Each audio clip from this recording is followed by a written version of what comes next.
The crystal chandelier trembled as gunfire erupted 3 blocks away.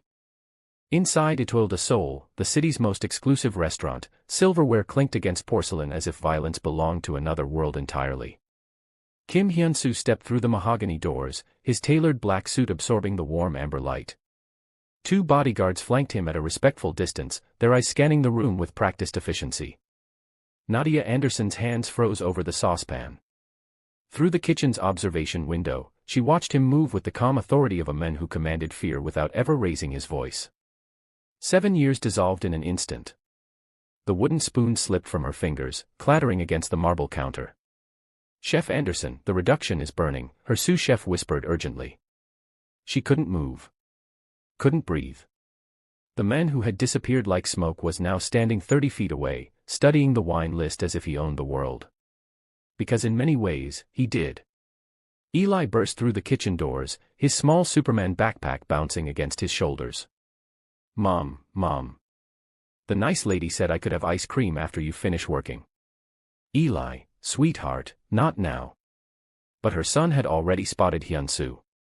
Children possessed an unsettling intuition, a way of recognizing truth that adults spent lifetimes learning to ignore. Eli's dark eyes widened, his finger pointing with the innocent certainty of someone too young to understand secrets. "Mom," he said, his voice carrying across the sudden silence that had fallen over the dining room. "Is that my dad?" Hyun-soo's head turned sharply. His expression, usually carved from stone, cracked into confusion. Their eyes met across the space, and Nadia felt the earth shift beneath her feet. She grabbed Eli's hand, pulling him back toward the kitchen, but it was too late. The question hung in the air like smoke after gunfire. Everything went black. 7 years earlier, Seoul had been different for Nadia. She had arrived as a culinary student on a prestigious exchange program, 23 years old and hungry to prove herself in a country that valued precision and tradition. The private tasting event had seemed like a dream opportunity, cooking for an exclusive client who requested complete anonymity. She remembered setting up her station in the penthouse kitchen, the city sprawling beneath the floor-to-ceiling windows like a sea of light. Her hands had moved with confidence as she prepared each course, pouring her passion into every plate. When the client finally emerged from the shadows, she had nearly dropped the saffron-infused risotto. Kim Hyun-soo had been younger then, his features sharp but not yet hardened by the weight of an empire. He watched her cook with an intensity that made her skin warm, asking questions about her techniques, her inspirations, her dreams. Unlike the other wealthy clients she had served, he listened to her answers as if they mattered. "You cook like someone who understands suffering," he had said, swirling the wine in his glass. "Everyone suffers," she replied, meeting his gaze. "I just choose to transform it into something beautiful." Something shifted in his expression then. In a world where everyone feared him, measured their words around him, lied to please him, her honesty felt like oxygen after drowning. They talked long after the meal ended. She told him about losing her parents young, about raising herself through culinary school, about the loneliness that came with chasing dreams in foreign cities. He spoke less, but what he shared felt more valuable for its rarity, hints of a childhood stolen by violence, of responsibilities he never asked for, of the isolation that came with power. When he kissed her, it felt inevitable. When she kissed him back, it felt like falling. That night blurred into sensation, his hands gentle despite their strength, her name whispered like a prayer against her skin, the city lights bearing witness to something neither of them could name. No last names. No promises. Just 2 people stealing warmth in a cold world. By morning, he was gone. The penthouse felt cavernous without him. She found an envelope on the kitchen counter containing enough money to cover her entire year's tuition, and nothing else. No note. No number. No explanation. 6 weeks later, the positive pregnancy test stared back at her from the bathroom counter of her tiny Seoul apartment. She had cried then, not from sadness but from the terrifying clarity of what came next. She couldn't stay. Couldn't search for a man whose last name she didn't know, whose face she had never seen in daylight, whose world she had only glimpsed through expensive wine and shadows. She returned to London with her secret growing inside her, determined to build a life on her own terms. The pregnancy was difficult. The birth was harder.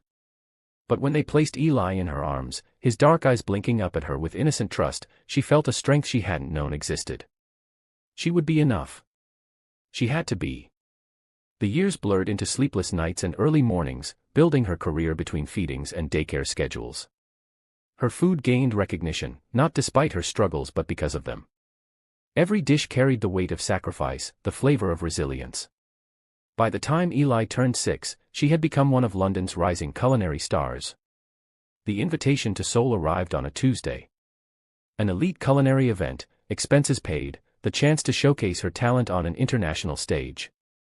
She almost declined. Seoul held ghosts she wasn't ready to face. But Eli needed this, needed to see his mother succeed, needed to understand that dreams were worth chasing even when the path felt impossible. She accepted. The event took place in a sprawling venue owned by Jamie Corporation, a legitimate restaurant empire that masked darker operations. Nadia didn't know this as she prepared her station, running through recipes and plating techniques. She didn't know that the men who owned it all was the same men who had disappeared from her life 7 years ago. She didn't know until he walked into the kitchen unannounced. Hyun-soo had aged in ways that went beyond years. His face carried new scars, his eyes held shadows that hadn't existed before. He moved through the space like a predator, his presence commanding silence from the dozen chefs working their stations. He was inspecting, she realized, making sure everything met his exacting standards. When his gaze landed on her, he paused. Recognition flickered across his features before professional neutrality reasserted itself. He continued his inspection, but she noticed his steps slow as he passed her station. He leaned close, inhaling the aroma of her signature dish, a complex blend of Korean and Western techniques, held together by a rare Persian spice she had discovered during her student days. His eyes closed briefly. When they opened, memory flooded through them like water breaching a dam. "That scent," he said quietly, his voice pitched only for her. "I know that scent." "Kim Hyun-soo," she replied, her voice steadier than her hands. "Or do you prefer to remain anonymous?" Before he could respond, Eli came running through the kitchen doors, late as always from his afternoon program. He wasn't watching where he was going, too focused on the new drawing in his hands to notice the dangerous men in his path. He collided directly into Hyun-soo's legs. "Sorry, sir." "I didn't mean to." Eli looked up, his words dying as he studied the face above him. That same unsettling intuition crossed his features. "Sorry, Dad." The word hung between them like a blade. Nadia moved faster than thought, snatching Eli's hand and pulling him away. "Eli, apologize properly and go wait in the break room. Now." "But Mom." "Now, Eli." Her son, sensing the urgency in her tone, scurried away. Nadia turned back to find Hyun-soo staring at her with an expression she couldn't read. Not anger. Not confusion. Something deeper, more dangerous. "We need to talk," he said. "No, we don't. That was a mistake. He calls every man in a suit Dad lately. It means nothing." "Nadia." Her name in his voice felt like touching a live wire. "How old is he?" "That's none of your business." "How old?" "6, she said, lifting her chin defiantly. 6 years old, and he's never needed a father before. He doesn't need one now." Hyun-soo's jaw tightened. Without another word, he turned and walked away, his bodyguards falling into step behind him. But Nadia saw how his hands clenched at his sides, saw the rigid set of his shoulders. She had unsettled him, perhaps as much as he had unsettled her. That night, she couldn't sleep. The hotel room felt too quiet, Eli's soft breathing from the other bed the only sound. She stood by the window, watching Seoul's lights pulse like a heartbeat, wondering what she had set in motion by returning to this city. Hyun-soo didn't sleep either. He sat in his office, the DNA testing kit his men had acquired sitting unopened on his desk. 7 years ago, he had walked away from that penthouse because getting close to anyone meant painting a target on their back. His world devoured softness. It consumed love. He had learned that lesson when his younger sister was killed by rivals who wanted to break him. He had sworn never to give them that weapon again. But a son. A son changed everything. "Run a full background check," he told his lieutenant. Quietly. "I want to know everything about Nadia Anderson. Where she's lived, who she's close to, every detail of her son's life." "Boss, is this wise? Getting involved with civilians?" I didn't ask for your opinion. Do it. The report arrived within 24 hours. Unmarried. One child, age 6 years, 2 months. Father listed as unknown on the birth certificate. Lived modestly despite her growing success. No male partners in her recent history. The boy, Eli, attended a good school, showed talent in art, asked his mother about his father frequently but accepted her gentle evasions. Hyun-soo stared at Eli's school photo for a long time. The resemblance was subtle but undeniable, the same dark eyes, the same shape to his face. His son. The words felt foreign in his mind, impossible and inevitable all at once. He sent the invitation himself. A private dinner to discuss a potential partnership, completely professional. She would refuse, he predicted. But he had to try. Nadia almost did refuse. But something in the formal tone of the invitation made her reconsider. Perhaps he simply wanted closure. Perhaps he wanted to establish boundaries. She could handle one meal with the men who had given her Eli, even if that man now felt like a stranger wearing a familiar face. The restaurant was empty except for them. Hyun-soo had cleared it, she realized, ensuring complete privacy. He stood when she entered, gesturing to the seat across from him. The table was set simply, 2 glasses of wine, no elaborate meal. This was about conversation, not food. Thank you for coming, he said. Let's skip the pleasantries. What do you want? Direct as ever. A ghost of a smile crossed his face. That boy. Eli. How old is he exactly? I already told you. 6. His birthday. March 14th. Why does it matter? Hyun-soo did the math silently. 9 months after that night. He reached into his jacket and pulled out an envelope, sliding it across the table. Nadia stared at it without touching it. What is this? DNA test. Everything we need to know for certain. I already know for certain, she said, her voice sharp. You disappeared. You left without a word, without a way to contact you. I survived. I built a life for us. I don't owe you anything, Kim Hyun-soo, least of all proof. If he's mine, he deserves to know. Know what? Nadia leaned forward, her eyes blazing. That his father is a man who runs from responsibility. That you're involved in things I don't even want to imagine. I've seen the way people look at you, the way they fear you. That's not a life I want for my son. Our son. The words landed between them like a confession. For the first time, Hyun-soo's carefully maintained control cracked. His voice dropped, losing its edge. I left that morning because I had to. Because everyone I care about becomes a target. Because love in my world is a weakness rivals exploit. My sister died because someone wanted to hurt me. I won't let that happen again. Then stay away from us, Nadia said, standing. We're safer without you. She walked out before he could respond, leaving the envelope untouched on the table. But as she hailed a taxi outside, she didn't see Hyun-soo watching from the window, or the 2 men in a dark car who started following her at a careful distance. Protection, not threat. Guards she didn't know she needed. That night, Hyun-soo sat in his car outside Nadia's hotel. Through the window, he watched her tuck Eli into bed, smoothing his hair with a tenderness that made something in his chest ache. The boy laughed at something she said, throwing his small arms around her neck. She kissed his forehead, lingering there for a moment before turning off the light. For the first time in years, Hyun-soo allowed himself to imagine a different life. One where he could walk through that door. Where he could read bedtime stories and teach his son to defend himself and sit across from Nadia at breakfast. But imagination was dangerous. Hope was a luxury he couldn't afford. He was about to drive away when his phone buzzed. The message made his blood freeze. Boss. Park Min-jae's crew knows about the woman and kid. They're planning something. Park Min-jae. A rival gang leader who had been testing Hyun-soo's boundaries for months, pushing into territory that wasn't his, challenging the established order. If Min-jae knew about Nadia and Eli, knew they mattered to him somehow, they would become leverage. They would become weapons aimed at his heart. Hyun-soo's guards doubled around the hotel that night, invisible but vigilant. He sent his most trusted men to create a protective perimeter. But Min-jae was patient, and patient predators were the most dangerous kind. The attack came 3 days later, in broad daylight outside Eli's temporary daycare program.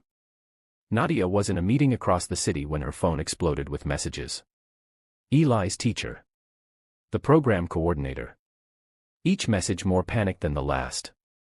Eli was gone. The world tilted. Nadia's vision blurred as she ran for the exit, her phone pressed to her ear as she screamed at the police to do something, anything. But deep down, she knew the police wouldn't be enough. There was only one person in Seoul with the power to find her son. She called the number Hyun-soo had left on the back of that DNA envelope. He answered before the first ring finished. Nadia. They took him. Someone took Eli.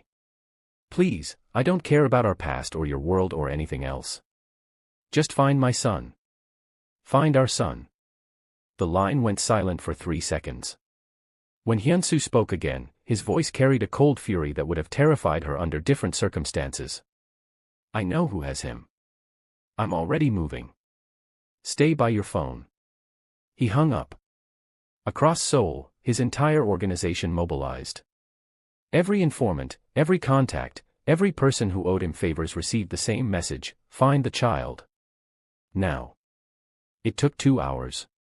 2 hours of Nadia pacing her hotel room, her hands shaking too badly to hold water, her mind conjuring horrors she couldn't bear to name.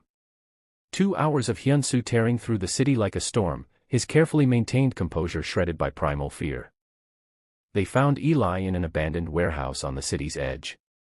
Min-jae's men had grabbed him thinking they'd have time to negotiate, to use the boy as leverage for territory and money. They hadn't counted on Hyun-soo's speed or his willingness to burn the city down to get his son back. The warehouse door exploded inward. Hyun-soo walked through the smoke like death personified, his gun drawn, his men fanning out behind him. Min-jae stood in the center of the space, holding Eli by the shoulder. The boy was crying but unharmed, his small fists clenched at his sides. Kim Hyun-soo, Min-jae called out, his voice echoing in the cavernous space. I wondered how long it would take you to find us. Funny how quickly a man moves when family is involved. I thought you didn't have any weaknesses left. Let the boy go. This is between us. That's where you're wrong. The boy is exactly what this is about. How much territory would you give me for his life? How much money? How much power would you surrender to keep him safe? Hyun-soo's expression didn't change, but something in his eyes made Min-jae's confidence falter. I'll give you one chance to walk away alive. Release him now. Or what? You'll start a war over a kid you've never met. He's my son. The words rang with absolute certainty.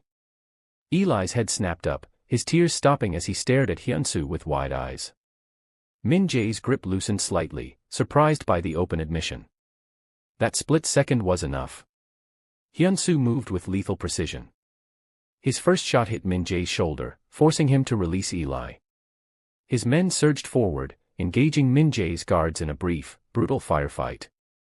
Hyun-soo crossed the space in seconds, scooping Eli up and shielding him with his body as bullets ricocheted off metal walls. He carried his son out of the warehouse and into the waiting car, his hand cradling Eli's head against his chest. Only when they were blocks away, the sounds of violence fading behind them, did Eli finally speak. Dad. Hyun-soo looked down at the small face, tear-stained and frightened but trusting. Yes. You came for me. Always, Hyun-soo said, the word of vow. I will always come for you.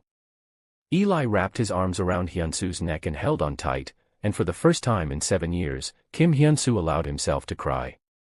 They met Nadia at the hotel. She burst out of the lobby before the car fully stopped, wrenching open the door and pulling Eli into her arms. She checked him frantically for injuries, her hands shaking, her breath coming in gasps. Only when she was certain he was unharmed did she look up at Hyun-soo, her eyes red and fierce. How did this happen? Because of me, he said simply. Because I'm his father, and my enemies will always try to use that against me. I'm sorry, Nadia. I'm so sorry.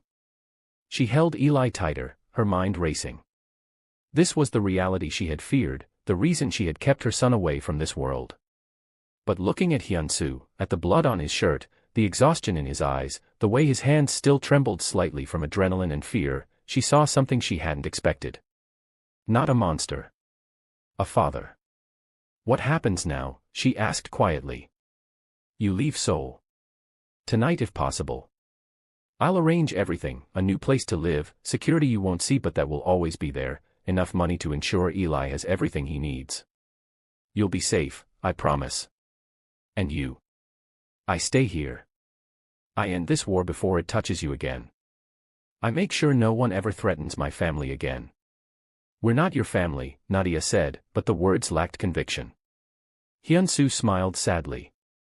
You've been my family since the moment you told me everyone suffers. You just didn't know it yet.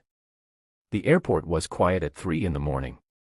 Hyun-soo had arranged a private departure, minimal security presence, nothing to draw attention. He walked them to the gate, keeping a careful distance as if afraid he might shatter this fragile peace. Eli had fallen asleep in Nadia's arms, exhausted by fear and relief. She adjusted his weight, studying the men who had saved their son. Why didn't you tell me who you really were that night? She asked. Would you have stayed if you knew? No. That's why. He reached out, hesitating before gently touching Eli's hair. Take care of him. Teach him to be gentle in a harsh world. Let him be everything I couldn't be. You saved him today. That's not nothing. It's not enough. But it's a start. Their flight was called. Nadia shifted Eli in her arms, preparing to board. At the last moment, Eli's eyes fluttered open. He looked at Hyun-soo with perfect clarity despite his exhaustion. Will I see you again, Dad? Hyun-soo crouched down to his level. When you're older, if you want to, I'll answer any question you have. I'll tell you everything about who I am, the good and the bad. And then you can decide if you want me in your life. I already decided, Eli said simply.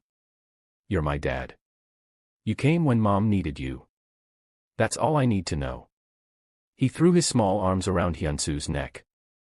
Hyun-soo hugged back, his eyes closing, memorizing the weight and warmth of his son in his arms. When they separated, he stood quickly, his expression carefully neutral once more. Go, he said to Nadia. Before I change my mind about being noble. She nodded, took Eli's hand, and walked toward the gate. At the threshold, Eli turned back and waved, his smile bright despite everything. Hyun-soo raised his hand in return, a small gesture that felt monumental. He watched until they disappeared into the jetway, then turned to find his lieutenant waiting by the car. Boss. What are your orders? Hyun-soo looked out at the city lights, at Seoul sprawling beneath the pre-dawn sky. Somewhere out there, Min-jae was licking his wounds, planning revenge.